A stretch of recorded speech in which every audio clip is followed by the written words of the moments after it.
Bienvenidos de nuevo, Dodecadorks. Somos los 12-sided guys. Soy Matt y juego como Dirk. ¿Qué? Juego. Juego. Like not eggs. No, that's Huevos. huevos. Oh. La J se pronuncia así. J. Okay. Soy Matt y juego como Dirk. Sí, es cierto. Sabrina es Nora. Oh, hola. Folks. Jordan es Soric. Yo lo dudo. Duda. Yeah. Good. Yeah, dudo. Tana es Echo. Hola a todos. El maestro de mazmorras es Scott. Matt and I took French. Te aseguro que estoy preparado. Oh, guys, I'm so sorry. I just realized that I've been speaking fluent Spanish this whole time. You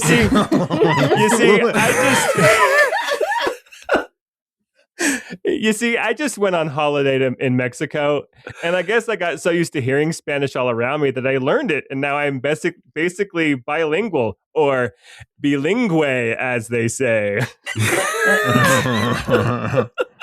Be sure to give us 5 estrellas on your favorite podcast app. There I go again. And come join us on Discord to hablar with all of us and all of you about the campaign. Te gusta what you hear and want more? Join our Patreon. Sí me gusta. Join our Patreon and get access to bonus content and give us dinero. Robert. No. Yes, We Robert need her. De Niro. Anyway, if you were ever on holiday in the Rook Islands doing a party montage to paper airplanes before it all went south, then this podcast is para ti. It's Reaper's Requiem. Episodio 22.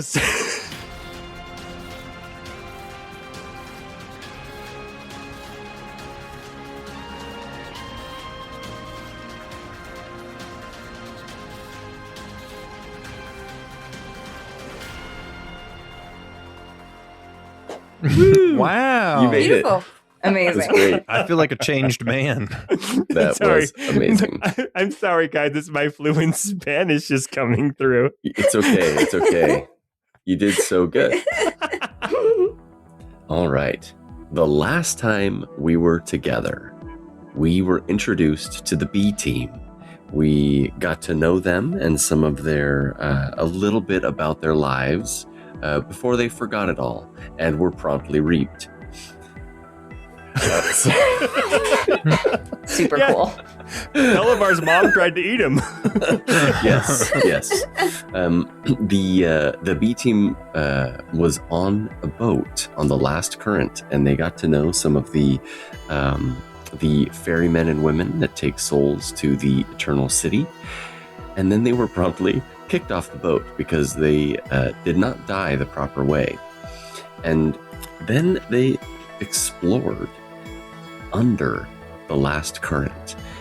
And to remind the listeners, the last current is like fields of wheat, tall fields, way taller than a man. And when they got to the bottom, it was as if they were walking through a forest of wheat with the stalks as tall as trees. They encountered a familiar, not to the characters, but to the players, a familiar man. And I forgot to mention that they were accompanied by Duchess Vallesa Morent. Oh, wait, that deserves a dun dun dun. Yeah.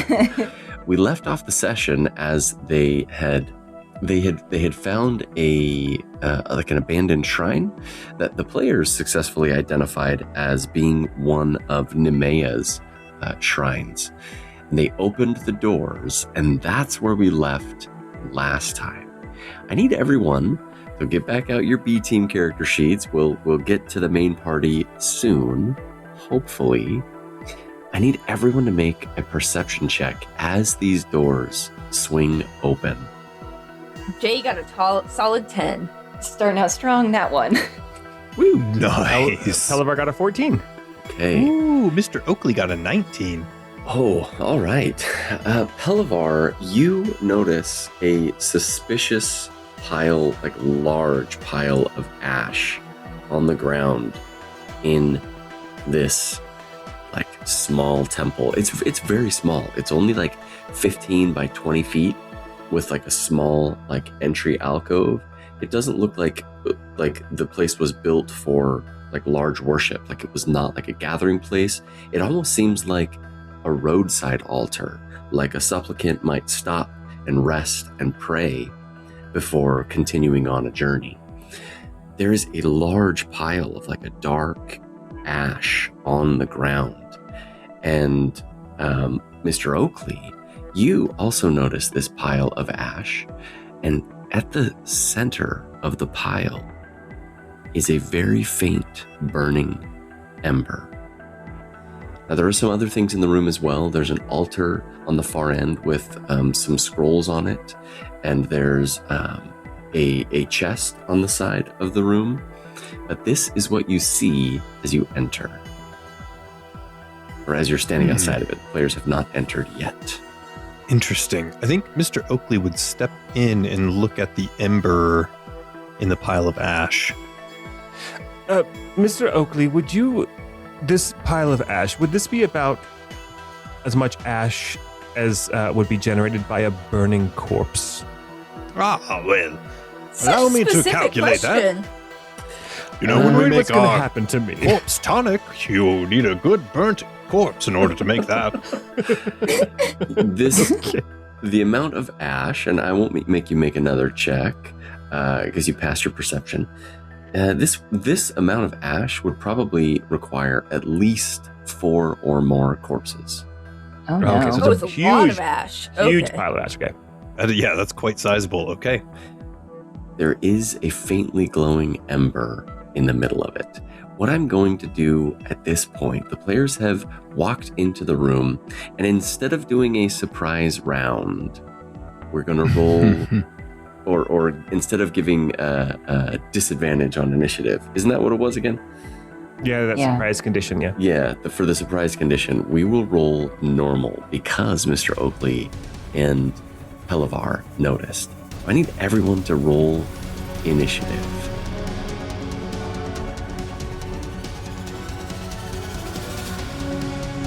Ooh, Fantastic. dirty 20 for Pelivar. Wow, nat 20. Mr. Oakley got a natural 20. You're on both ends of the spectrum there. I know, a nat 1 and then a nat 20. This doesn't bode well. Jay got a 6. Okay. I will share with you the token. This pile my of gosh. ash in the middle of the ground Oh, jeez. no. opens Oh. a gaping maw, and like hands start forming, and it starts chomping at you guys. And we're going to we already rolled initiative, so we're just gonna jump right in at the top of initiative with Mr. Oakley. Good heavens. Okay. I think he's going to say, "Good heavens," and he's going to step into the corner here. And try not to leave the threat range. I don't know that he Okay. can leave the threat range because of its size, but he's going to. Yeah, let's try this. I'm going to squirt out a bunch of bacon grease while that's happening, Okay. and Bacon grease. I Are you love doing this. like those? Do you make like those Bloody Marys with like the bacon cheeseburgers and stuff on them? 100%. Yeah, he does. What And, what specifically is the damage type of the bacon grease? It is not damage. Okay. It is a dexterity DC 14 saving throw. Okay. And I don't know that this is going to do anything, but... Oh, actually, no, sorry. This is the wrong spell. I messed up. Can I change that to a different one? Yeah, It's yeah, still going to that's be a DC 14 dex save, but it's not bacon grease he's sprayed out. It's absinthe. Oh. Got it. Ooh. The creature got an 18 dexterity save. Gosh dang it. Okay. I'm sorry. Does it still take some damage? No damage. It was going to be. It was basically fairy fire, but he was going to be kind of. He would have glowed with the green fairy of absinthe. Okay. Oh, nice. I love that a lot, actually. I mean, that is really the only thing he can do. So, good burn of an action there. That brings it. Anything else you want to do on your turn? Nope, that's it. Okay. That brings us to Saren Vale. What does this guy? So the ember that was at the center of him. What happened to that? What does he look like? I don't believe Saren can see any embers. Okay, cool. I just see swirling ash. Swirling ash with like this gaping maw that's like trying to chomp at you. Okay. I am going to cast a second level witch bolt, but it's gonna be. No, we'll just keep it at electricity for a 22 to hit. Oh, that will most definitely hit. Roll some damage. 14 total damage. Nice. That was huge. Anything else that Saren wants to do? No, I'm good. Okay. You gonna stay there? You don't want to run away? Well, okay. Sorry, I am standing in the middle of him. Can I stand to the side of him without taking an opportunity attack? Yeah. Okay. I just don't want to be because you're still within the 30. In the midst of him. You can stand on him because he is a pile of ash. No, I'm good actually. I don't. I'm not sure that's advisable. Yeah. I'm just saying you can occupy the same space. I wipe my feet off a little bit as I get to the side. Dust them off. Yeah, it's just like sooty and very, very smeared. Okay, that brings us to Sir Pelivar Quintsfeather. All right. So Sir Pelivar Quintsfeather is going to stay exactly where he's at and not move at all. In fact, he's going to take the steady aim with his bonus action, so he gets advantage on his first attack. And he's going to say, "Oh, do I say it, guys? Is he a punny person? Would he do a pun?" Say it. Oh, you have to say it. Oh, you got to lean in, man. "Take this, you asshole." And oh, beautiful. With advantage, that's a 24 to hit. That will hit. So that will do 15 piercing damage. Then for because I have the Nick property, I'm going to take a strike with the dagger. Okay. That's only an 8 to hit. An 8 will miss. Okay. And I can't move. And that's my whole turn. Okay. Are you sure it misses? He's just ash. He's just like a pile of ash. Oh, Yeah. You hit the ash. You do hit the ash. You don't hit the ember. Ah. That brings us to its turn at initiative 10. This creature, let's see, it, everyone that's in the room can actually see. The ember is about like fist-sized that's at the center of this thing, and this is a massive pile of like swirling and moving ash. It starts to glow like fiery red hot. And let me do a quick measurement real quick. So we got Boo. everyone except for Jay and Kerdai and the Duchess are within this thing's radius. In my mind story, I'm protecting her with my body and my life. So Yes, and she appreciates that. I need everyone, so I need Mr. Oakley, Saren, and Pelivar to make dexterity saving throws. Okay. DC 13, so it's not too crazy. I like to think that she would expect nothing less from one of her loyal subjects. hey, don't make me fight you. Pelivar got a 15 dex save. Okay. Saren got a 14. A 14, that will also pass. Mr. Oakley got a 10. Oof, a 10 will fail. So it's only 11 damage to Mr. Oakley, and then 5 to Pelivar and Saren. Good heavens, that's hot. Yeah, and I'm bleeding now.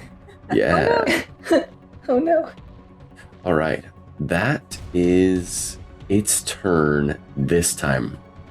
That will bring us to the Duchess. The Duchess runs up behind Jay, And she's going to throw a dagger. Then we'll see if someone wants to go and collect it for her again. She did that last time. She misses with a nat 1. Arnar. It goes and It's clatters in the back of the temple. And that brings us to Jay's turn. Okay, well, I swear I'm not copying Matt, but Jay was going to take a steadying breath and breathe in, out, and then shoot his longbow at this ember. So that does basically doing the steady action to give me advantage. So that was a 14 to hit. 14 is its AC. Oh, good. Whew, thank goodness. Ooh, nice. 14 damage. Okay. Ooh. It is now bloodied or flickering. I guess what we could say. The ember is flickering. And Jay's going to reach his hand behind him and squeeze the Duchess's hand real quick. Okay, hand. She- His hand. Gently and respectfully. Yes. She squeezes your hand back. That brings us to Caredai's turn. Caredai. Oh no, did I grab the wrong one again? I'm sorry. This is the right one. Caredai, he mutters again. One last time. And he throws a very familiar looking dagger. The first one misses. And the second one hits, dealing 9 damage. Not bad. Nice. Okay. It's hurting quite bad at this point. And that brings us back to the top to Mr. Oakley. How's Mr. Oakley looking? That was a big hit. I mean, he's doing a lot better than Sork would. That's for Not sure. saying much. That's a very low bar. It's a low Like bar. on the ground. Mr. Oakley is going to pull out his small paring knife that he would use to like chop up lemon wedges and stuff.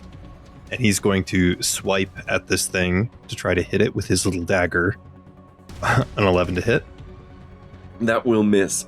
And then with his bonus action, he is going to, like, his chest cavity kind of pops open, and he reaches in there and pulls out a vial of elixir that he had from before, which is his experimental elixir, which I had prepared as an elixir of healing.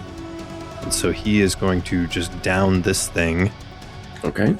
To heal himself for 12. So he's Nice. back up. All right. Anything else you want to do? That is it. We are getting low on available options for Mr. Oakley. Oh no. That brings us back to Saren.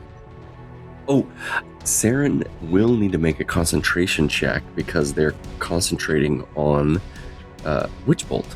Yeah, yes. So, I'm not concentrating on Witch Bolt anymore. I got a 7. Oh, no.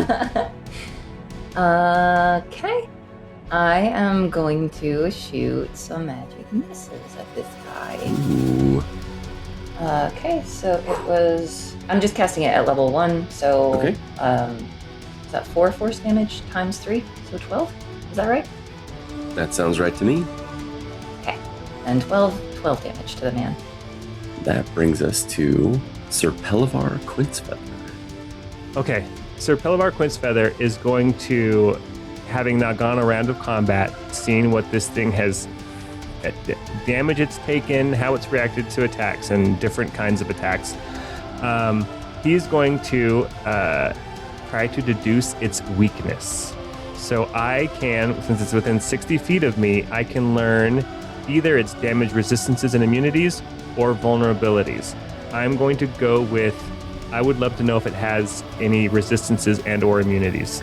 It is immune to fire, poison, frightened, and prone. Okay. It's a pile of ash. Avoid poison and fire. And then I will go ahead. That was my bonus action, so now I'm going to take my attacks. Okay. Just straight this time. Does a 13 doesn't hit, does it? 13 will miss, yeah. Okay. But then with my dagger, a 17 to hit. Yeah. Okay, so that will be 9 damage. I got the sneak attack because of my allies close to it. And that'll be my whole turn. Okay. That brings us back to its turn. I'm going to measure something real quick. You don't need to measure anything. You don't need to measure anything. It's fine. Let's just eye it and say we're all good. Other tabletop games you can't pre-measure, but this one I have to. I don't like that it looks like some kind of a cone that's going to get at least 4 of us. Nope. Oh no. Oh no. Ash vanishes, and suddenly there's just this like fist-sized ember, and it like rolls and tumbles and bounces kind of around the room and jumps out the door past everyone to stand and rematerialize next to Jay and the Duchess. Gulp. Yeah, and at this point, it is going to take a slam attack against Jay and one against the Duchess. I saw you guys were distracted playing handsies with each other. Mhm. How dare you attack my Sorry for lady? emotionally supporting my friends. A 14 to hit on Jay. Oh my god, that just hits, yeah. Oh, it does. Okay. Freaking heckin' shoot. That is the most self-censored you have ever been, Sabrina. So that will do. Oh my gosh.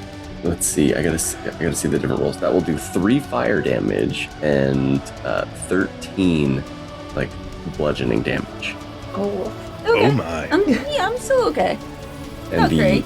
the second one against the Duchess actually misses. The one against the Duchess misses, and that ends its turn. The Duchess, terrified, takes the disengage action, and she runs to hide behind the building out of view. That brings us to Jay. Okay, he is standing right in front of me. So I'm gonna attack, I think. Okay. I'm gonna use my dagger here. Oh, And that Nice. is a 21 to hit. now it doesn't have anyone engaged with it, so you won't hit your sneak attack on this. Okay, but I still will get the nick property too, right? Yes, yeah. So 6 damage for the first one. Mhm.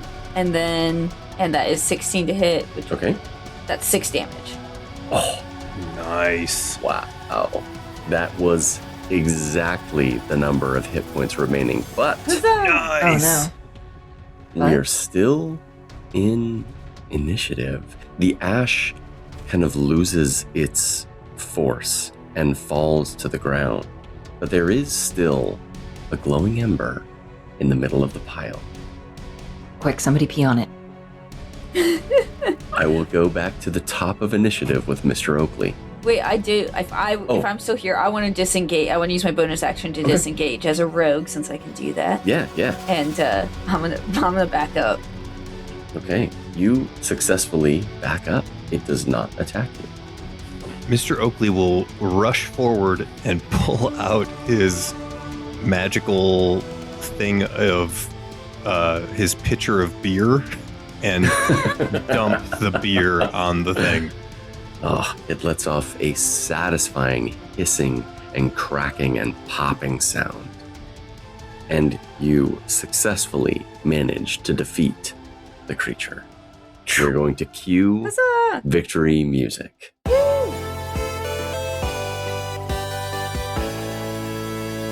I was gonna be so mean, it was gonna come back with like half health. Oh, man. I should have beat on it. You were right. I think Mr. Oakley is going to dump this whole pitcher, like a gallon of beer on this thing, and then he's going to say, "You'll have to watch how much you drink, sir. I'll have to call you a ride home." Amazing. Mr. Oakley.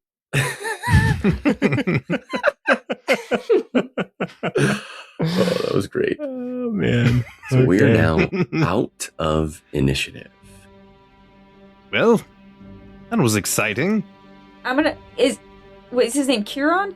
Kerdai. Kerdai?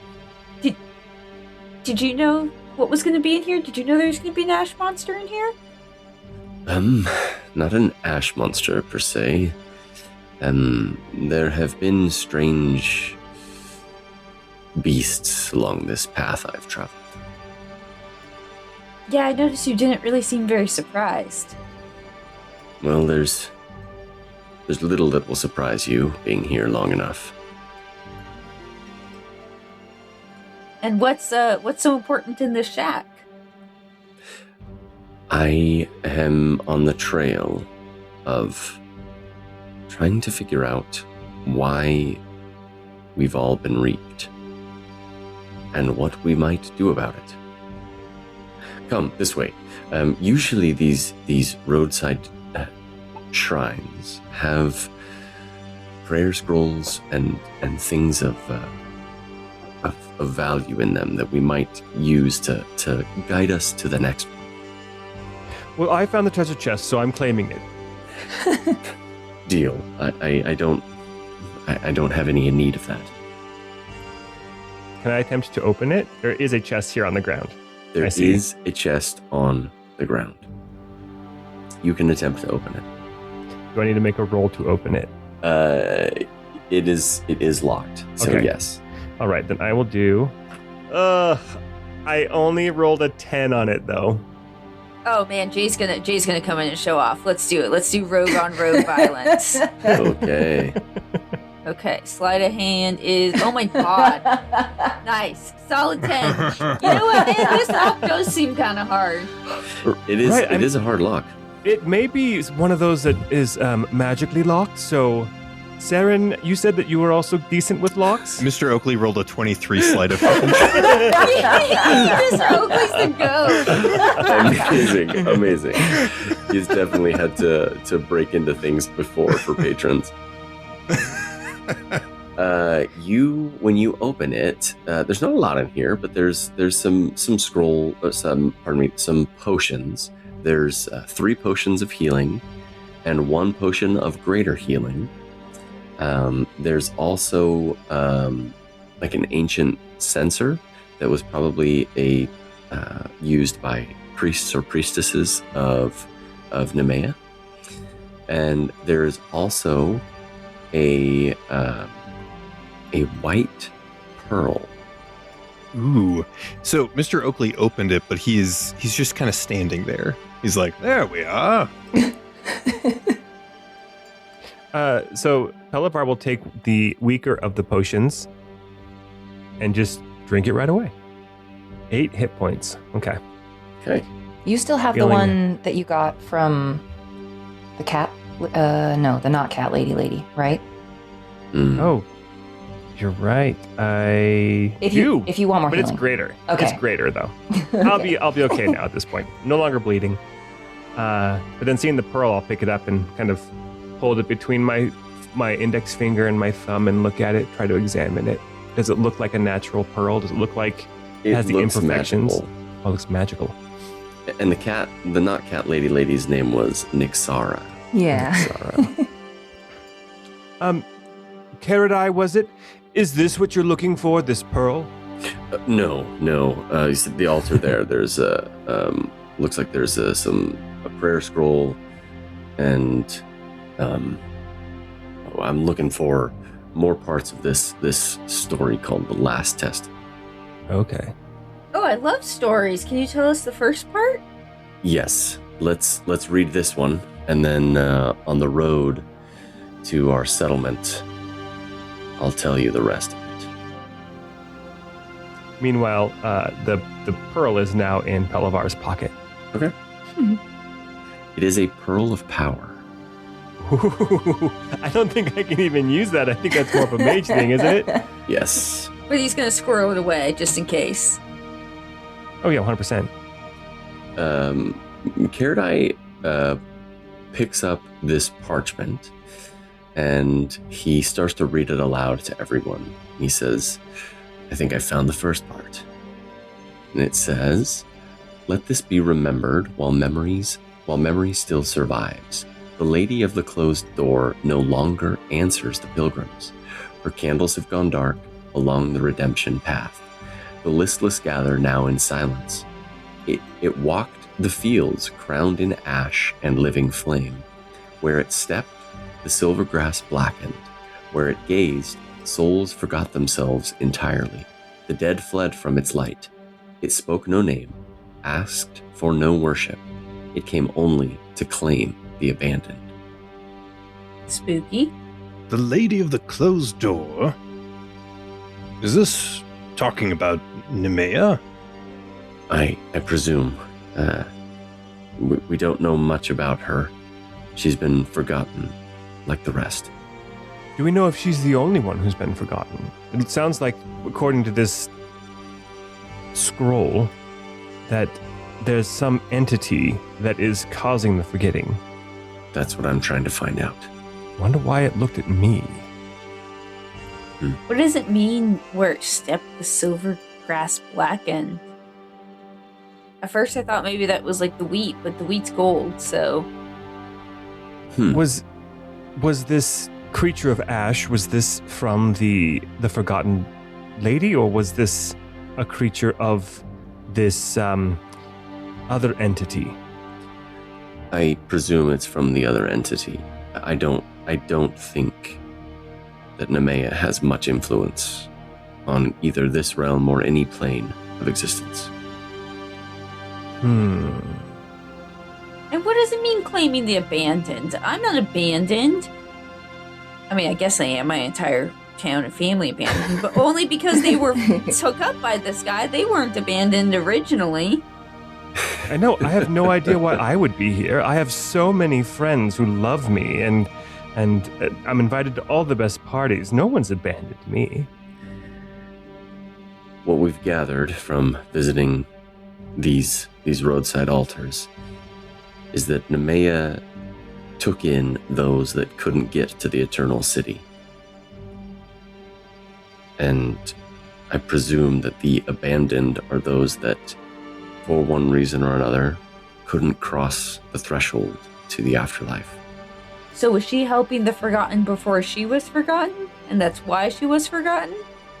I don't think the forgotten existed since time immemorial. I think that was just what she had done here. So there's other reasons why people might not be able to make it into the city? Yeah. Unfinished business, or maybe extreme guilt. Maybe somebody doesn't feel like they deserve to be in a happy afterlife. She took any who needed succor. So, do you think that this thing was working against her, or is it just filling the void that she left? I think that's the right question to ask. Did you say you found other parts of this? Yeah, I did. Let's I'm going to take you to our settlement that we have, and I will share with you what I know on the road. All right, any place is better than here. Yeah, well, I can't promise it's very lively. We are all dead. Speak for yourself. Half dead. Just forgotten. Yes, you're right. In fact, I don't know that we are properly dead. I'm trying to take comfort in the fact that all of my friends and acquaintances now have this, empty spot in their heart, and they can't quite put their finger on it, and I know that is me that they're missing. Yeah, it's much nicer than having to admit that they don't miss you at all, huh? No, I like to hope that those closest to me can remember me somehow, but I know that's not the case. Oh. Well, I know one guy. I mean, I don't, but... I was just gonna say, was there any remnants of the ash to kick through? Like any, looting that we could do of what we killed? You make an investigation check as you kind of poke through it. That is another nat 1. Oh no! It was so close to being a 19. Man. You get the idea that it might work as some sort of reagent for magical spells. Like you could scoop some up to use for something down the road, but you don't think there's anything of value on the creature. Well, then I'm certainly scooping some up. Oh yeah, perfect for a fireball spell. Really good for that. The Duchess approaches Jay, and she says, "That was very brave of you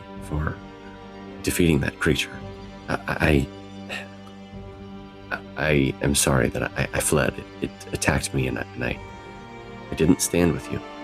That's okay. I mean, you got a good dagger shot in. I mean, it wasn't very good, but it was a good effort. Yes. Perhaps you could stay in my service as my protector.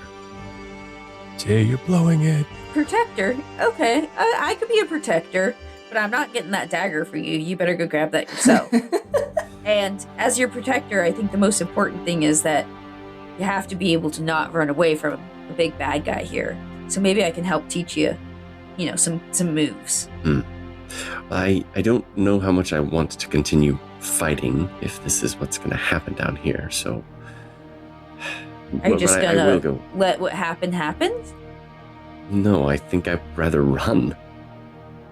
I don't think we can run from what's down here. I think we might have to face it, but either way, I'll do my best to protect you when I can. She does walk into the roadside altar and bend over and retrieve her dagger. Oh, and can you get my arrow while you're in there?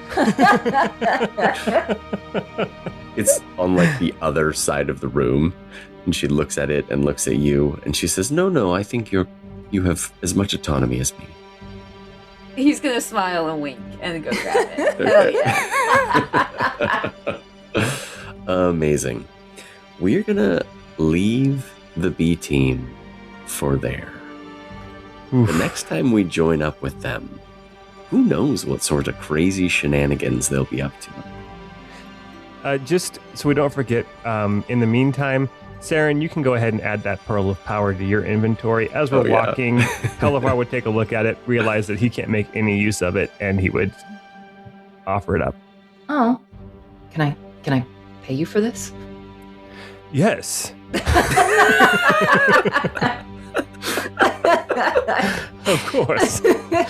It wasn't a gift, but whatever you feel is fair. I don't know how the economy really works here, so maybe just hold off on the payment until we see how much gold will buy you in this settlement of theirs. Sure. Add it to my tab, I Most people deal in guess. favors. Oh. I can do some of those too.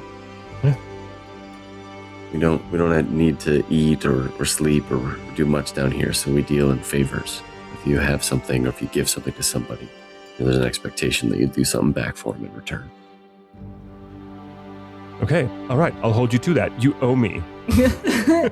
Oh, that feels so sinister coming from his little lizard man. Yep. Amazing. Okay. We are going to now go back to a different plane of existence and return to the material plane, to the city of Rosvane, the night of the reaping. Darkness began to creep over the city as Sorek and his companions made their way back to the Roselight Pavilion. That poor young girl, thought Sorek, thinking of the young widowed queen. Queen Alexa Nareth, formerly Thale, was soon to be deposed from her position, given the reaping of the king, the now forgotten young Aldrich Nareth. She had her memories of him wiped. Any joy, any happiness, gone forever. Just emptiness. It's no wonder she would default to her former betrothed, Rennick Morent. At such a time of uncertainty, any port in the storm is a good one. Sorek chuckled to himself, thinking of the dukeling Rennick hiding in the bathroom the entire time they were chatting and dining with the soon-to-be former queen. No, I don't blame her, and her letter to the Duchess may prove potent. If she favors the Duchess Morent and makes that endorsement publicly, then perhaps succession will be a foregone conclusion. At least we would avoid bloodshed. Sorek continued walking, the hollow clop of his shoes on the cobblestone echoing off of the buildings. She doesn't realize how influential she is, he thought again, this time remembering the meeting with Elby Varnmore, wife to Duke Varnmore, who was leaving as Sorek and the others arrived. Even though she doesn't wield actual legal authority or power, if a king is reaped, I believe we all look to his queen for leadership, whether we realize it or not. A terrible burden for someone who is essentially barely an adult. She's smart. I think she'll do fine. Many are not as lucky, or have fewer options. Sorik's brow furrowed as he thought through the letters and journals they had read of the late king, the sense of dread and foreboding that seemed to be thick in the air, that seemed to weigh down everything and even strain the relationship with his young wife. Could the reaping of a goddess cause that? Who could possibly know the answer to such a thing? Does the stillness and heaviness precede the reapings? Is it linked at all? Sorik remembered a day long ago, a stillness in the air, and that foreboding sense that something was terribly wrong. To be fair, that feeling had grown for some time before that fateful day. Sorik had been away, far away, in Kalduvin. He had traveled there a few times before with his grandfather Kerdai, but this last trip was intended to be more permanent, a chance for Sorik to step away and start his own life. He remembered waking up in a sweat. The sounds of the street, still loud despite the late hour, had drifted in on the cool breeze that blew through his small window. He felt a panic, a pain in his mind. He could also feel that it was near him, Valkorasavir, the enigmatic Blackmere family blade. It tugged at his thoughts, almost insisting that he call upon it, and he did. It came to him very easily, forming quickly, almost eager to be in his hand. He thought back to his training with the blade, his training with Kerdai. He squeezed his eyes shut. The headache was bad. Perhaps the lack of sleep? Was he coming down with something? He suddenly felt a sense of dread for his grandfather. Unsure of what this meant, if anything, he set out the next day to drop in on the cabin. It took him several days before he returned home, traveling through the countryside southeast of Kalduvin. It was beautiful, late spring. Flowers bloomed and an emerald hue had enraptured the small forest glade where the cabin was located. But despite this, as he drew closer to the cabin, he was unnerved by the stillness, the foreboding weight that smothered the air. The cabin was dark, peaceful, almost. He had stood there on the threshold for a time listening. It was quiet, and yet wrong. The smell of chamomile hung heavy. Had Kerdai been gathering herbs? Possibly, but the smell was off, marred by something else, the lingering acrid smell of ash. So here's what I'll ask. I'd like you to make any check you'd like, and I've got different things that can happen based on the check that you choose, but no one else can make that same check. Ooh, okay. I think I'm going to do insight. Okay. 14. All right. DC is 14 on these. You, at some point, as you're walking from the Hall of Petals back to the Roselight Pavilion, it's not a long walk. You realize that you've kind of been lost in thought, and your traveling companions are nowhere around you. And you realize that you've been walking too long. Like you should have been at the Roselight long ago.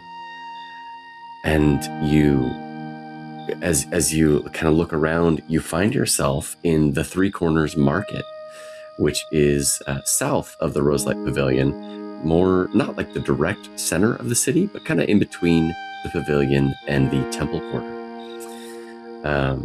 You're sitting next to, or pardon me, you're standing next to a stall, talking to someone. Someone was sitting across from you. You are like, your memory of their face is very hazy. You can vaguely remember their voice, but you know that you talked to this person well into the night. Like it became dark, very, very dark. And then as you're kind of looking around, this conversation is just going on and on. You realize that none of the lamplighters or the magical lamplighters came through the city. None of the city lights turned on as they're supposed to in the evening. You do remember a few words that this person was saying to you. They, over and over, kept repeating, "I used to know her. I used to know her." And the conversation drifted towards this person that they were forgetting as you discussed with them well into the night.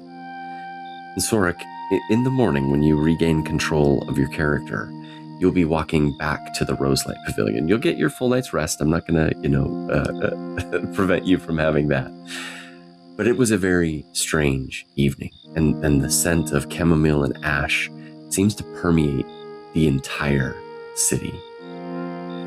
Oh, man. Not again.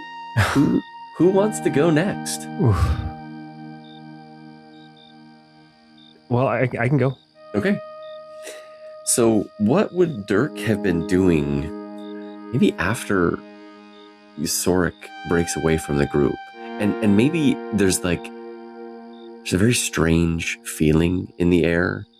Sorek's an important guy. He works for the Duke, and he has his secrets. He must have left for an important reason. That doesn't strike you as too odd. Yeah, I think he's probably doing something related to what Dirk is planning to do. Ever since Dirk became part of the Duke's entourage here, he's had a very stressful existence, and today was an especially anxiety-inducing day. Trying to talk to a girl, all this confusion about the Forgotten Tide, peace peddlers, what to do with them, and then being naked in front of all of his friends. And it's been a really tough day for Dirk, and he's just mentally exhausted, and he wants to focus on a problem that he feels like he can do something about right now. And that is the problem of Denny. And he feels like as the Duke's bodyguard, which, to be honest to him, sometimes feels fake because he's not even hanging around the Duke most of the time. But as the Duke's bodyguard, as somebody who has been tasked with protecting him, Dirk is trying to make a beeline to the Roselight to meet with the Duke and to warn him about Denny, and to be like, I can go take him into custody right now. Just say the word. Please let me swing my sword at something tangible that I can deal with right now. Okay. What kind of check would you like to make? And then we might role play out just a little bit of a conversation with the Duke. Well, this is, I think, because this is raw. This is him wanting to get out of his own head and just go be physical. Would it be okay with that, an athletics check? Yeah, that's great. Okay. All right, here I go. That is a 25. Okay. So DC 14, as I said, so you crushed it. You find the Duke. He is in the bar of the pavilion. At some point, Echo and Nora aren't with you anymore. Or maybe they are. Maybe they're also here in the bar of the pavilion. Everything is a little bit fuzzy around the edges. There is a somber feeling in the air. There's a faint smell of chamomile and ash. As you enter the Roselight, it is a little bit more muted. In fact, the smell is still there, and there's still a weird fuzzy filter on the world around you. But it seems like something about the Roselight makes that feel a little bit more distant. As you're kind of circling your thoughts and trying to figure out, what you want to say to the Duke, you find your way into the Roselight Pavilion. You remember hearing someone. You were walking towards the table where the Duke was sitting. He was drinking with someone. You hear the tapping of a cane, or a foot. Maybe it was footsteps. There was someone was following you as you were walking through the pavilion, and each time you turned around, they opened their mouth to talk to you, but no words would come out.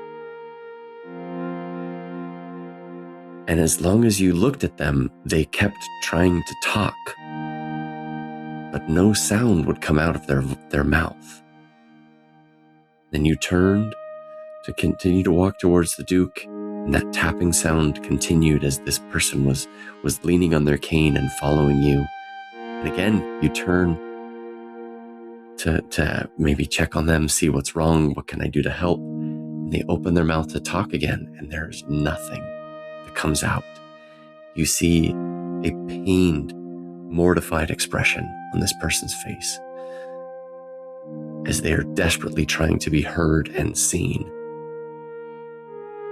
and unable to find that.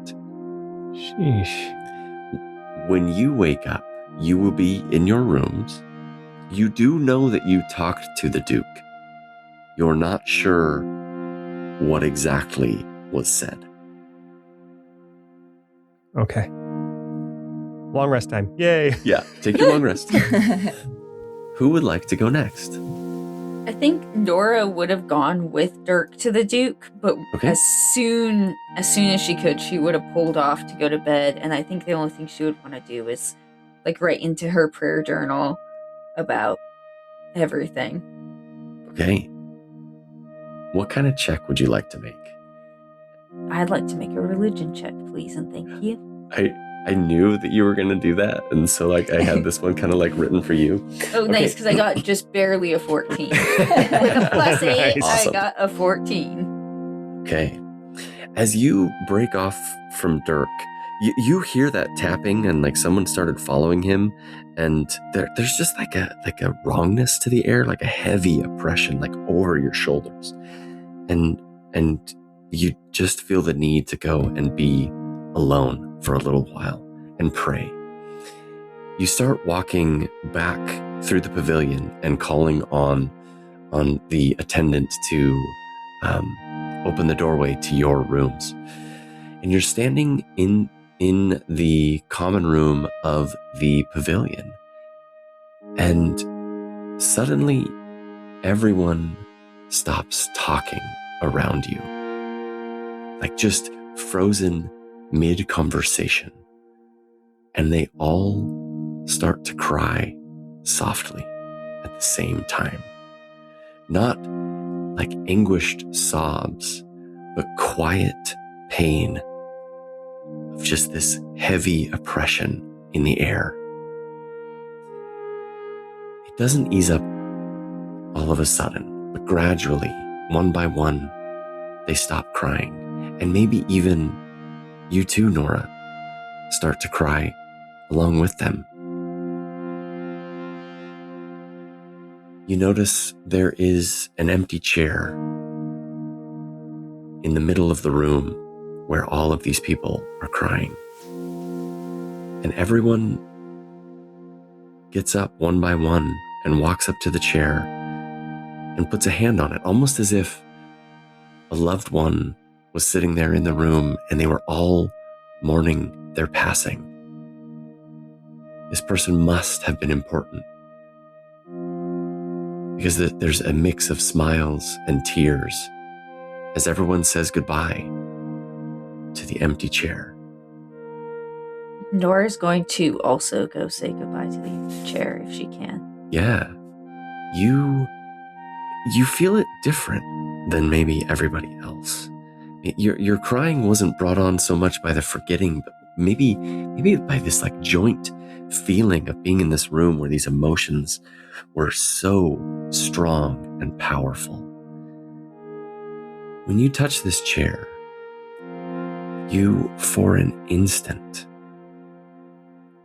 know the exact names of every person in the city that is being reaped right now. Oh, can I get an estimate on what number that is while I'm really invested? Okay. What kind of check would you want to make for that? I think maybe even like Constitution, kind of? Oh, yeah, I like that. I do.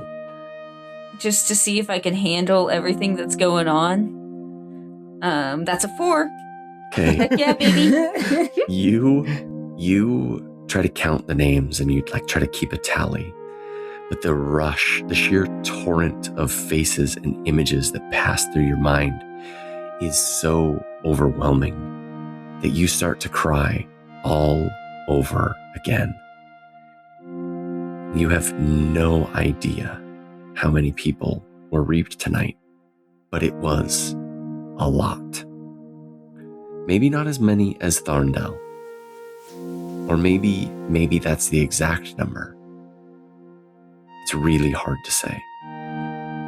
When Nora wakes up, she will also have her full rest, but the events of the evening are so hazy and shrouded with mystery that she doesn't recall well anything beyond that quiet room with all the crying. Last but certainly not least, what is Echo doing? Echo said that she was going to go meet Maris, so she's going to go meet Maris. Okay. So what did Echo want to do with Maris? And I'll give you some creative liberty to kind of like describe. Like,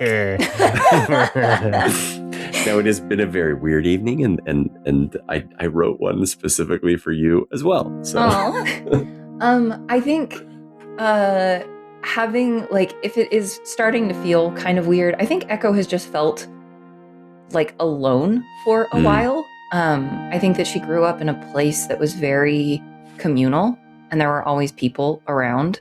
And she's not like afraid to be on her own, but I think losing her brother and then kind of traveling alone away from her community for so long, I think that she is kind of just like starved for people, right? Like she's a social person. And so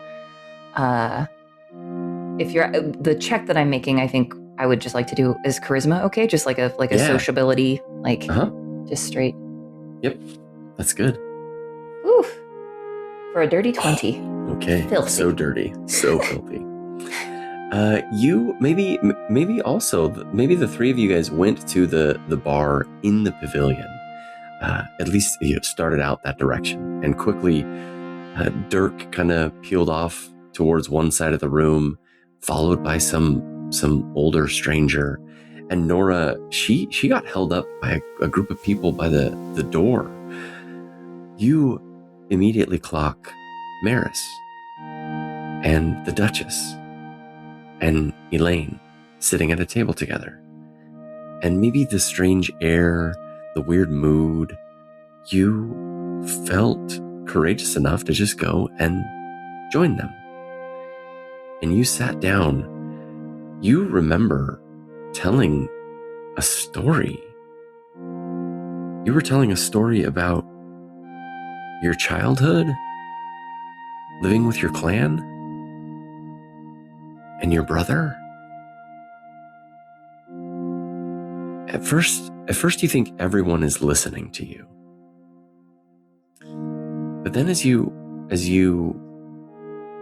kind of come to a realization in the moment, you realize everyone at the table is telling a story, all at the same time, in kind of hushed, quiet, reverent tones.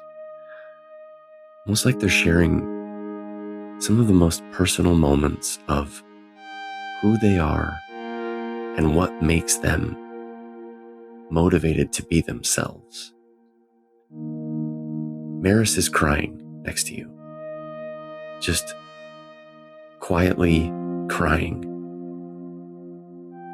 as she talks about being alone in the woods at a young age. You look at the Duchess,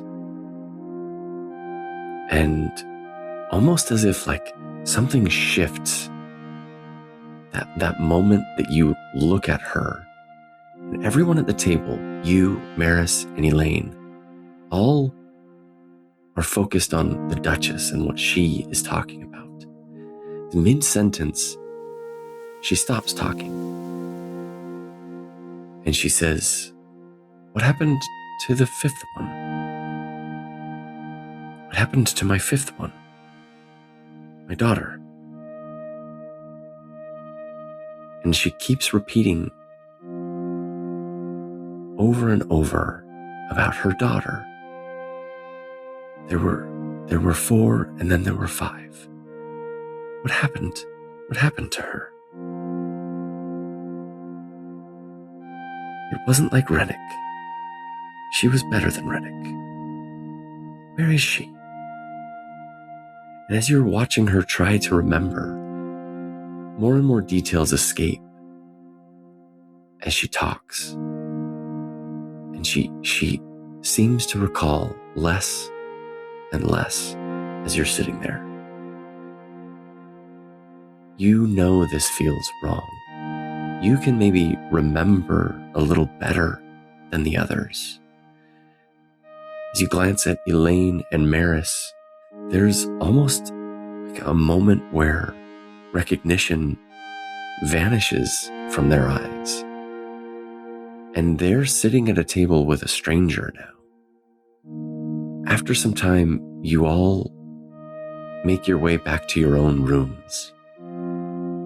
Maris is too emotional to continue drinking and have a good night. And she excuses herself early. Echo, when you wake up, you will also have had a long rest. That is the only thing that you remember from this evening.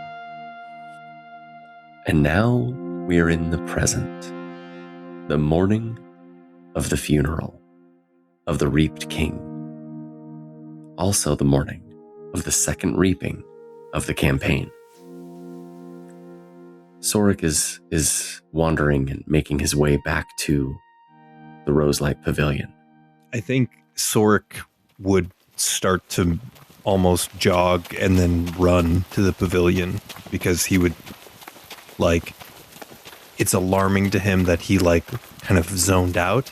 He has no idea how he got into the central market, and he's concerned that he doesn't see his companions around. As you get to the pavilion, and Lyria is standing at the front, she seems a little bit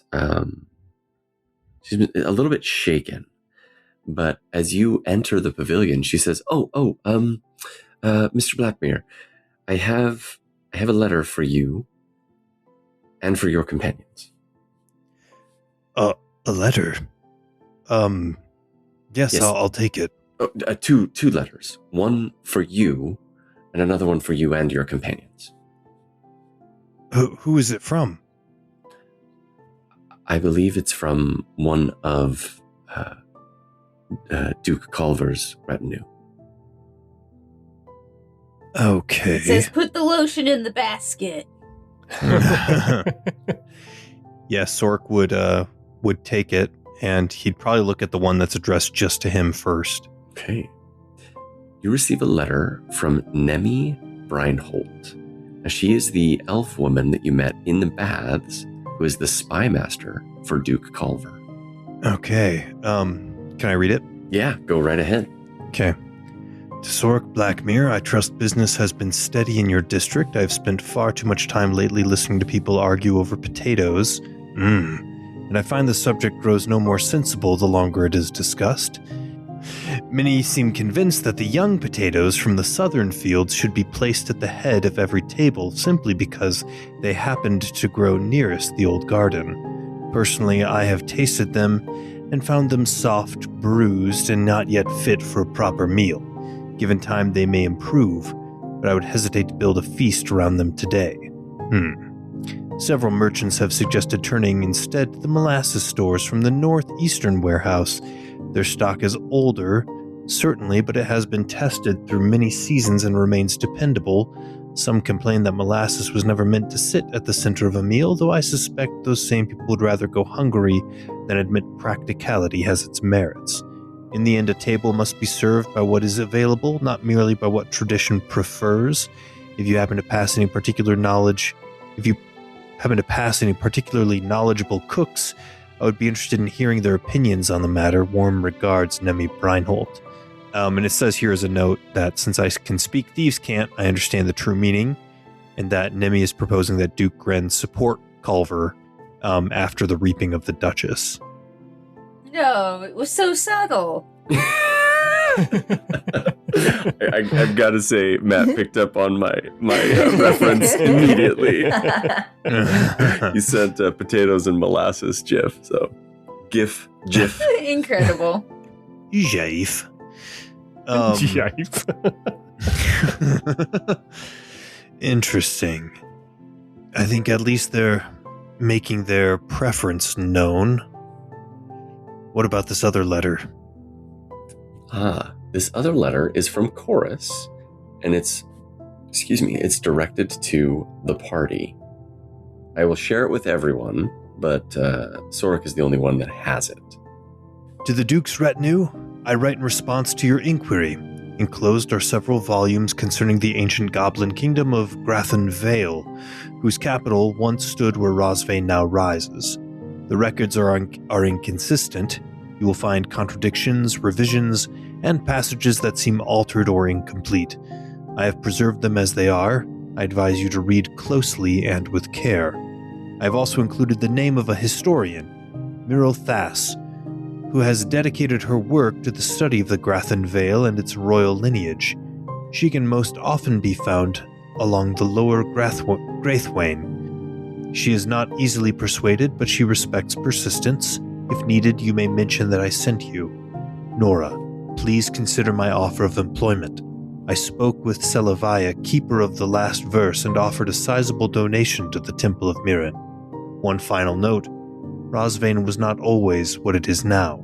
It would be unwise to assume it has entirely let go of what it once was. Return what you borrow.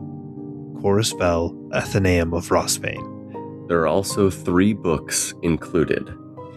The first one is a graphic novel called Saga of Steel and Soft Boys. Yes!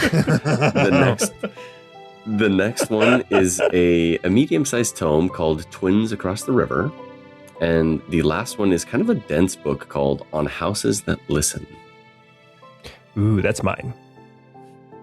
Are you sure that Ooh, Saga of that's Steel and mine. Soft Boys wasn't yours? That was by far my favorite one to write. So, okay. So the rest of you guys wake up as well.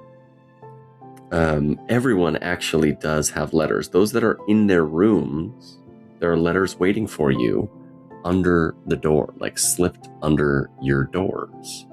Oh, great, more letters. I will go in reverse order. We ended with Echo, so I'll do Echo, Nora, and then Dirk. Echo, you get another letter from Maris. Oh, And then you can read that. Echo. Hey, last night was strange to say the least. I'm sorry, I don't usually cry that ugly. I woke up and I need to find Nora, but I'm scared. I don't trust Rennick. Sora is leaving the city after the funeral for our armies. You need to get out of the city. I'm going into hiding for a bit. I'll be close. If you need me, drop a letter to Nella at the Silver Lantern. I'll find it there. Maris. Okay. And Nora, I shared a letter with you as well. All right, Nora, I hope this letter finds you well. Not long after her departure, Chorus made a donation to the sanctuary so large, I was certain he had misplaced a decimal somewhere. After much discussion, I have accepted the funds are genuine. The sum is far more than we require. We have decided to open a women's clinic in the Eastern Quarter, a project the sanctuary has wished to undertake for many years. Even after its completion, we will have plenty remaining to continue our work. Please thank Chorus for me if you see him. His generosity will improve many lives. I also wish to thank you for your service. The sanctuary speaks highly of you, and your work has brought honor to Mirren's faith. When your travels allow, I would be grateful if you visited. I would like to keep you appraised of what little progress we have made regarding the Forgotten Goddess, and I would value your counsel. May the veiled light guide you. Selvania, keeper of the last verse. I also shared a letter to Dirk. Oh, man. Ugh. This is probably the least expected of them all. Oh my god, is it I Drew? know. Is it Drew? Please. Let's see, what was it? First guard of the Duke. Hey, that's me. I'm sorry I was rude and didn't talk much. I'm wary of traveling strangers. You're not a bad dwarf. If you're ever at the Athenaeum and want to chat, I'll be sitting in the grass most of this week. Honestly, I need to get drunk, and my traveling companion can't hold his ale for I know a few good drinking games. I wonder if she knows Orcish Piccolo.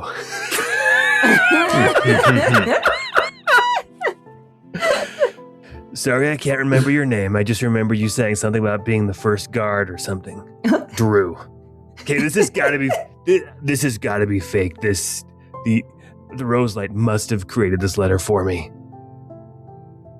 Oh. Only one way to find out, baby. But he is hopeful. All right, what do you guys want to do now? After the night we had, I feel like we need to find everybody. Yeah. Yep. Correct. Hug each other close. Yeah. Yeah. I think Nora will send word that she is going to officially take the job so he doesn't have to keep harassing her. And thank him for his contribution. But also I do want him to give me a moving bonus to help. I want to move my stuff over here. I have some things at my other temple that I'd like sent over. So if he can deal with that, that would be great. Okay. Yeah. I'm sure we can arrange that. You can either write a letter or we can, the next time you see him, we can discuss it. So we just got like a bunch. Have we heard word from any official things that anything happened last night? You're waking up after a very weird morning. This is a common thing, anytime there has been a reaping, it's always like, you can kind of feel it in the air. It smells vaguely of chamomile and ash, just kind of like everywhere. That oppressive feeling, like pushing everybody's shoulders down, is lifted. But it's almost like when you've had like a really good cry and you feel like sad still, but like a little better just because you've cried. That's kind of what everything feels like right now. Echo is going to go because we arrange the rooms so that like it's just a hall and we can access all of each other's rooms, right? Yes.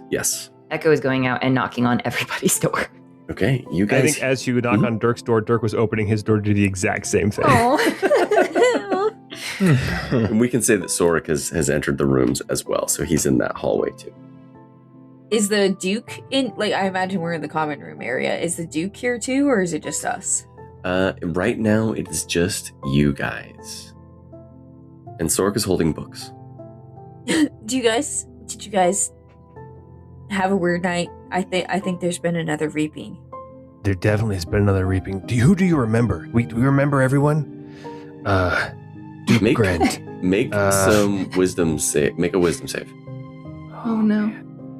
23 for Nora. Yes. Ooh, nat 1 for 21, or nat 20 for 21 for Sword. You have a plus 20? Jeez. 18 for Echo.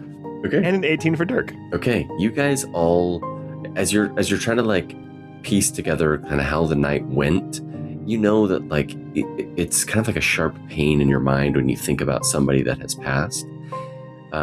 When especially Sorik, as you were reading the letter from Nemi, you're positive that the Duchess has been reaped. Kind of going through your mind on some other people, maybe random people that you've met, shopkeepers or attendants here and there that you've met. They are also reaped. I don't know that you interacted with Sir Pelivar, but you did interact with Saren, so you do know that Saren has been reaped. And the rest of the party kind of similar, based on who you had talked with and discussed things in your time. You all pass the check, so you kind of have an idea for those that are reaped. The only named persons were your characters that you guys chose, and the Duchess. So outside of that, there were a large number of people, but not an unknown number, impossible to calculate. Exactly. You guys need to be really careful today to not spill the beans, especially with the former Duchess. Unless you want to spill the beans, but that's your prerogative. I think our lives just got way more complicated. Yeah. I had thought that, after our meeting with the Queen, I thought that the Duchess was going to become a front runner I got a letter from Maris that says she doesn't trust Rennick. I don't know what that means, but I think we ought to be wary of who is still in play with her party. Yeah, I mean, I wouldn't trust somebody who spent 3 hours in a bathroom to avoid coming out to dinner. It's a little sus. To me, it feels as though we are... Maybe I'm just overly paranoid. I feel like we are seeing the blatant weaponization of the ability to reap. That somebody has figured it out. And I think that someone is Duke Varnmore. Do you think he pointed the reaping at the Duchess? It seems that, I mean, everybody knows that Duke Gren didn't have any aspirations for the throne. So it seems that that's the only one that would truly benefit from her being removed from this power struggle. What about all the other folks that have been removed, though, at the same time? Were those casualties, or do you think they were intentional? I guess it depends on who they were, but perhaps intentional. Again, I might be paranoid. In fact, I often am. But I think it's unwise to assume anything other than that they are intentionally being targeted. I don't know if it was Culver, but that other cord that we found, I think the message said something like, when the crown falls, tension will rise to despair. So, I don't think you're wrong about... I mean, it seems awfully coincidental that there's something that I think it's targeted. And that was another Slytherin cord, correct?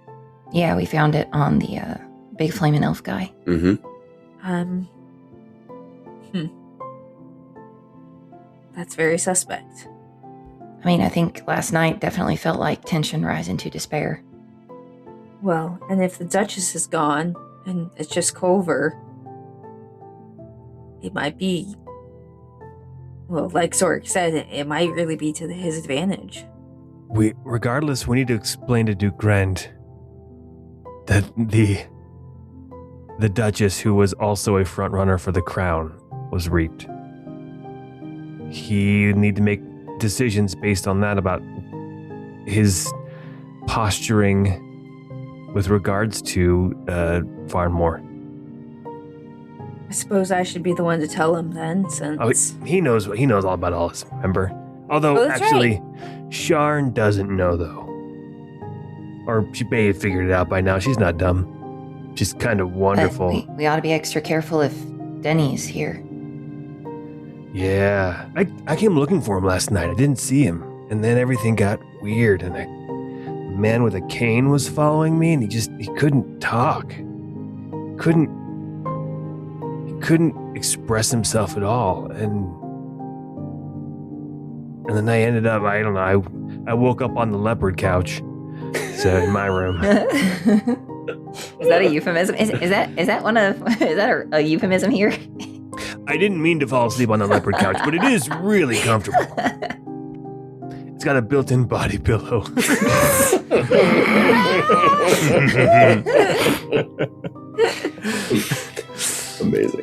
Amazing.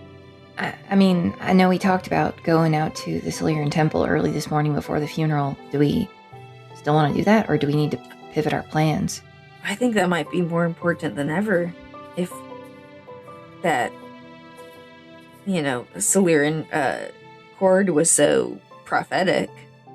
There's definitely a connection between somehow the worshipping of Solera and the Forgotten Tide, right? The messages that are left. We found the broken kind of rosary, burned and crushed rosary on the leader there out at their hideout. I don't know what it could mean, but is it a perversion? Is this a perversion of the worship of Solera? Is that what's going on? Well, I think we gotta go find out and ask him. I think we should check on the Duke and make sure he's good and stable, but yeah, no, I think checking out the temple before the funeral would be good, although it's gonna be chaos.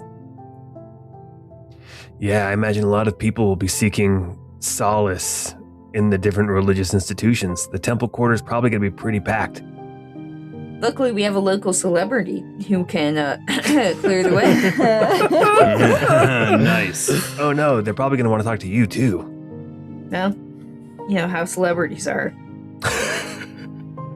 It's a burden, but you're willing to bear it. Okay, let's get the Duke up. Let's get him Okay. apprised of everything. You knock on the Duke's door, and after a moment, he opens it. He's wearing pants, but he's not wearing a shirt. He's just got like a Thank thick. God he's got pants on, though. He's got like a thick coat of nice, like dark black chest hair. Very, very muscular. Not like ripped, like bodybuilder, like lean body fat, but like very, very strong. I'm imagining a green Zardoz, Sean Connery. Yeah. He opens the door. Fantastic. All that hair. Oh yeah, so much hair. It's got to be a gif of that somewhere. He opens the door and he kind of is like rubbing his temples. And then he kind of looks at you all and he says, "It happened, didn't it? Yes. Yeah, it did. It did. And we were all spared again. Let's wake the others." Wait, hold it.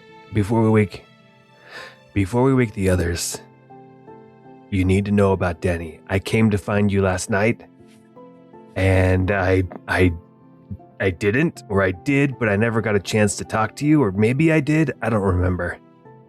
Denny's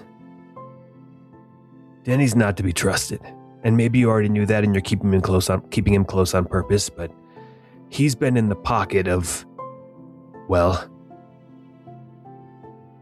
Duchess Viessa.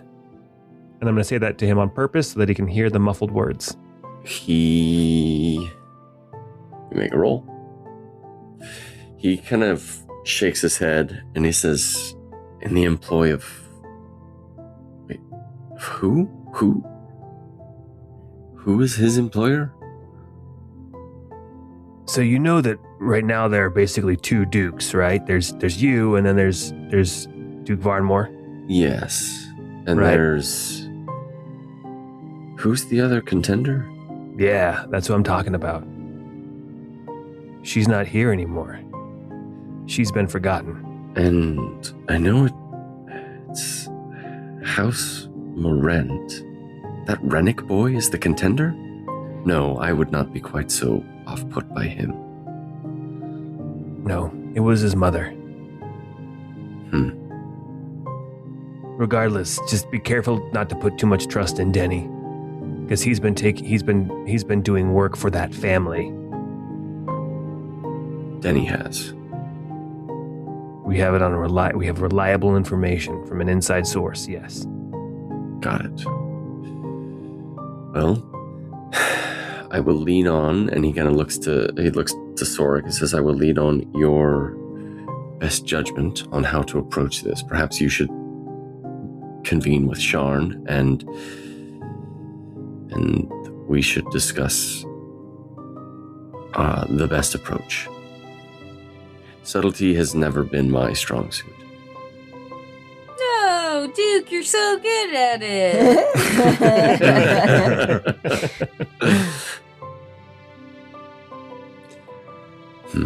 This is upsetting. We had much to discuss last night, and I'm sure that maybe we did discuss, but I don't have much of a memory of what happened. Should I call everyone, or do you want to chat before? If I call everyone, then Denny will come. So is there anything that you want to tell me before I call out Kirkmid and Sharn and Denny and Fulbert? Can we call Sharn, maybe? To let her know beforehand, or? Look, I mean, Kirkmid, he's solid. We would risk waking up more of the others. Yeah. More doors we knock on. Just know that it wasn't just her that was reaped last night. As far as we can tell, it was pretty massive. Maybe even on the scale of what happened in Tharndell, but from a bigger population.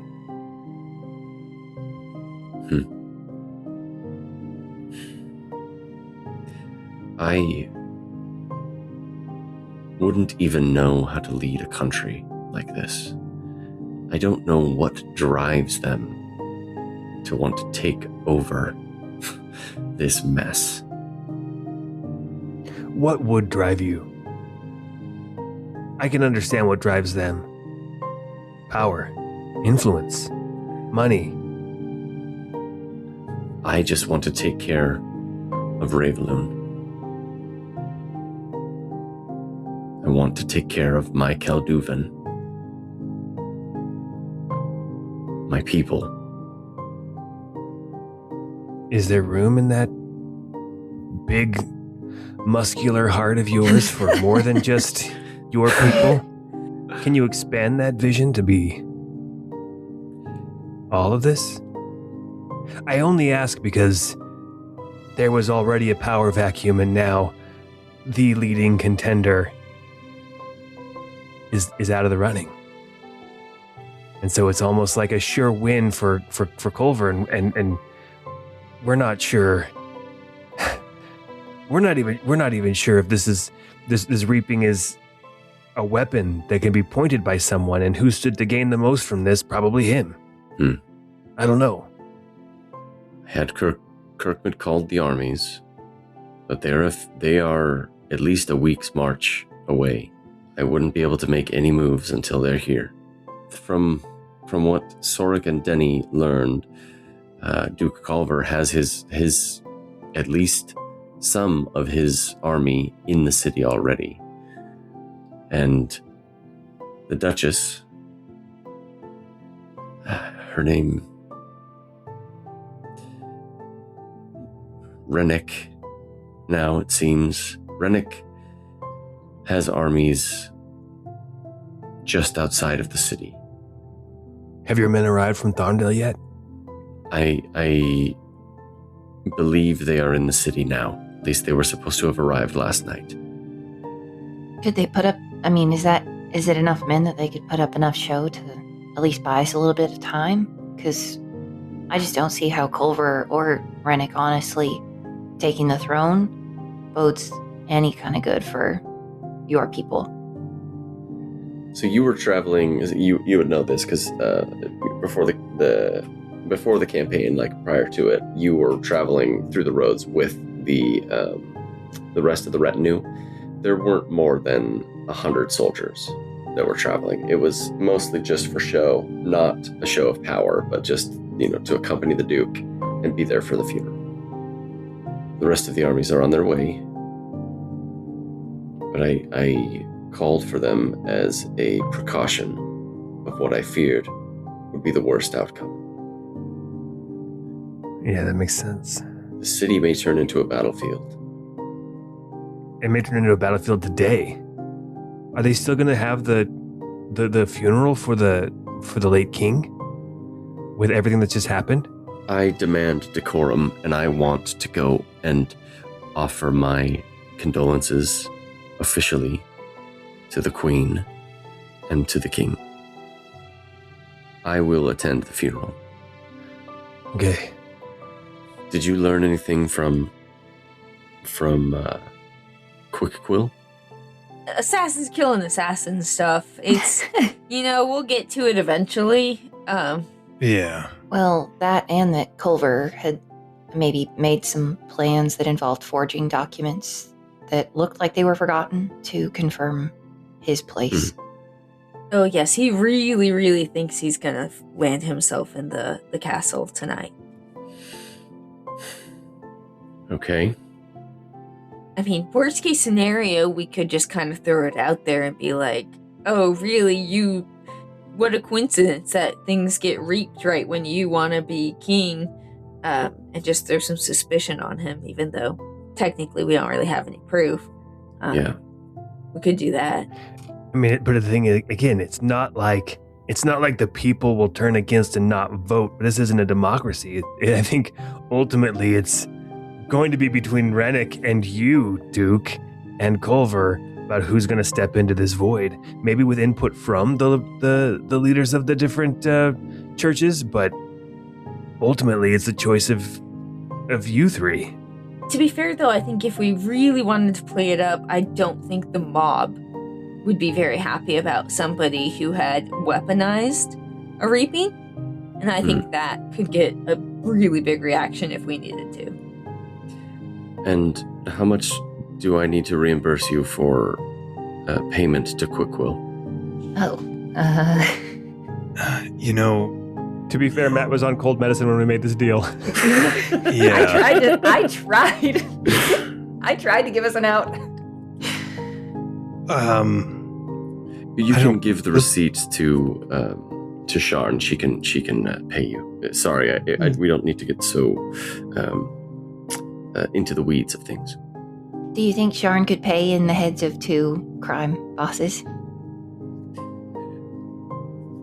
I don't think that we have that in our coffers. Okay, well, maybe you could just put a pin in that then. Got it. Well, the funeral is this morning. I am supposed to meet with Culver shortly. He has something he wanted to discuss with me.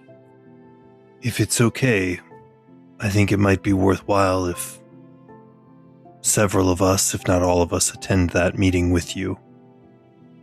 Yeah, I hate to be this guy, but maybe we should split the party and some of us should go check out the temple before it gets too crowded, and some of us should maybe stay with the Duke. Honestly, Duke, if it's supposed to be a one-on-one meeting, I think if you went with the rest of your retainers, minus Denny, you can handle yourself in a fight. I just think you'd need somebody there watching your back as well. Yes, but I also think it would be maybe good if we had somebody who had the ability to remember to make sure that there wasn't any sort of fraudulent documents being passed off or fraudulent phrases made that sound real.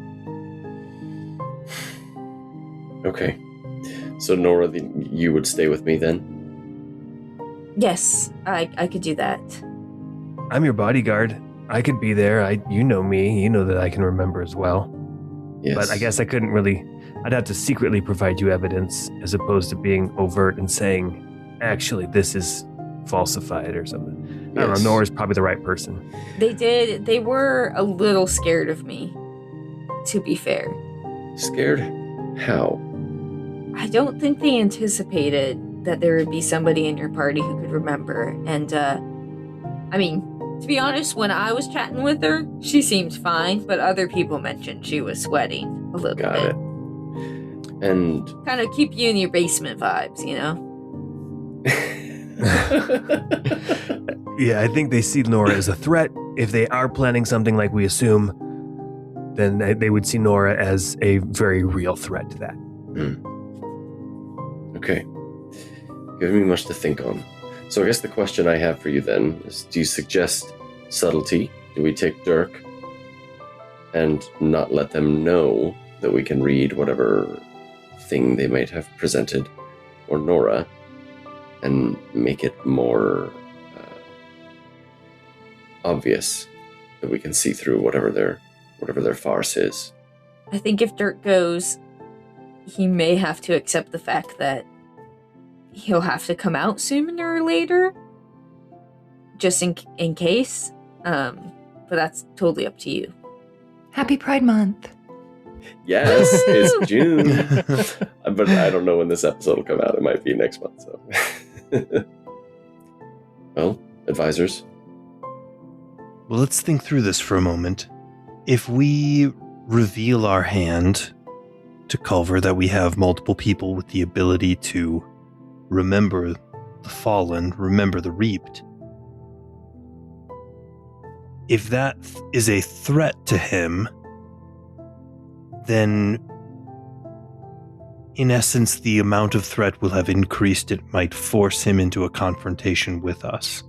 That might not be a bad thing, except for the fact that, as you noted, our armies are not immediately here. If It may look suspicious having multiple people on retainer that just happen to remember. Which it is just a coincidence and weird. It is weird. It is. It's not a thought about coincidence, that. though. The longer we're together, the more I feel it can't be a coincidence. You think you all working for me is intentional? I don't know if it's us working for you, but maybe you were the vehicle for us to meet. I don't know. But I think that we are supposed to know each other. And I think we're supposed to work together. And I think we should be doing as much good for the people around us while we're trying to figure out what it is exactly we've been brought together to do. I think well said. I was religious in my younger years, but I haven't been religious in quite some time. Well, praise be her. Yes, Mirren. Yeah, honestly, I used to kind of lean toward Caliph, but that's just because, the whole sword thing, valor, sacrifice. It really spoke to me as a, maybe a little bit more naive, a little bit younger. I don't know, now that I've been in the thick of some fights, it's different. The glory of battle is different than I thought it was going to be. Yes, it's not quite glamorous. It's stinky and sweaty and dirty. The number of people that themselves when they die is quite high. Yeah, I know we haven't mentioned it at all in the podcast, but every single person Dirk has killed has crapped their pants at the end. Or pee themselves when they die. You lose control of Low those. column B. You don't even have to die to do it. I'm peeing and pooping myself right now. We can see it coming out of the seams on that leather suit. That's really tight. And I'm wearing skin-tight leather. It's quite disgusting. There's no room for anything else in there. Oh, man. It's so tight you can't even have a big breakfast. It's like a poop wetsuit. Oh, man. Amazing. All right. Well, let's come up with a plan. I'll meet with Duke Culver. Then we'll head to the funeral. Okay. Finish up whatever business you have at the temple quarter, and we will prepare for a funeral. But I think we should be ready to defend ourselves at a moment's notice. Okay. What about this? What if Sorik, your advisor, and Dirk, your bodyguard, came with you, and then Echo and Nora, you go to the temple quarter, and I don't know. I don't want to volunteer anybody for anything else. I'm trying to think who makes the most sense to accompany you without drawing too much suspicion. I do think that there might be, if you go there and something crazy is said, there might be a point where one of you has to identify yourself. As long as you feel comfortable with that, I feel comfortable with that. Okay. I'm not very good at hiding it anyway, so I know I'm not a very good liar. Where are you actually going to be meeting with Duke Culver? We're going to meet here for drinks, for morning. What's the Bloody Marys? Mimosas. Oh, yeah. Bloody Mary. I love the ones that have Bloody the Mary. big bacon cheeseburgers on them. Yeah. Yes. I wonder if the bartender. Oh no. I just Bartender? oh no. Bartender, Oh, he was man. so good, Mr. Oakley. Oh, Mr. Oakley, he's gone. Rest in pieces. You said Mr. Oakley many, many times, and one of the times he just, Duke Grand just kind of bends over and is gripping his head, just breathing very deeply. Oh, sorry about that. The bartender's gone. It's just a bummer, Your Bloody Marys are going to be less, delicious than usual. But Duke, pay attention to that, because if you go into the meeting with Culver and they are saying things that they say are forgotten, and you're not feeling like that, let that be, I guess maybe validation of what Dirk and Sorik say. If they're showing us documents and there's no migraine associated, then I think we that's a sign. Yes, indeed. But how far away is the temple quarter from here? Would that be within the range of your ability, Sorik, so we could stay in communication? It would be a length of edge, but I'd allow it. Yeah, I believe it says as long as we're within 1 mile. Okay. Yeah, that's fair. All right, maybe we do that too, just so we can keep in contact. Okay, well, should we do that now? Yes, let's head out. Okay, we've got 3 hours of mind connection. Okay. I'm going to send Sharn with Nora and Echo. Oh, girls trip, boys Girls trip. Yes. And perhaps Kirkman can accompany us. Yeah, that makes sense. I mean, he is my boss. All right. So, 3 hours. Who did you give it to, Jordan? How many people can you give it to now? I can give it to 2 others. So why don't we do? I guess me, Nora, and Echo. Okay. I suppose. Sounds good. All right. I think that is a great place to end for tonight, except that... Oh, no. I'm sorry I made you nervous there. We didn't read some of those books that I shared with you. Right. Oh, we got to do that. We got to at least tell the listeners about the Saga of Steel and Soft Boys. We can leave the lore ones for later. Okay. I don't know. That feels like some pretty premium patron content. Okay. No, I'm just kidding. Do you want me to read the Saga of Steel and Soft Boys? I would love you to read that one to close us out. The Saga of Steel and Soft Boys, Barbarian Babes, Volume 3, Saga of Steel and Soft Boys. Varka the Skull Splitter is a 7-foot wall of muscle, bad decisions, and incredible hair who solves most problems with an axe and the rest with louder yelling. The panels, Oh, yeah. The panels lovingly linger on her flexing, roaring, and occasionally suplexing a warlord off of a cliff. Meanwhile, the men of the realm swoon dramatically in the background, fanning themselves and whispering things like, "Her calves could crush empires." Armor is impractical, blood is everywhere, and somehow her eyeliner never smudges. Between battles, Varka is followed by a rotating cast of soft, emotionally available men who knit her scarves, brew herbal teas, and gently encourage her to talk about her feelings. Her primary companion, Aelion the Perfumer, has never held a weapon, but has absolutely won 3 arguments and 1 heartfelt staring contest. He cries often. He smells amazing. Varka is deeply confused, but increasingly invested. Oh. Incredible. We'll have to find out what happens in volume 4. I can't wait for volume 4. Oh, guys, thanks for playing. This has been awesome. This has been creepy and weird and hilarious and awesome. Thank you so much, Scott. Yeah, amen to that. Yeah. You get a glimpse into my bizarre mind. It wasn't as terrifying as I thought it was going to be, but I'm still scared for the funeral. Yeah. Yep. Well, don't forget to tell your friends about us and join us on Discord. We can talk all about it. Do you guys have any theories about who we were talking to and who was crying and why and what? And are the letters real? That's the big thing that Dirk wants to know now. Is that letter from Drew real?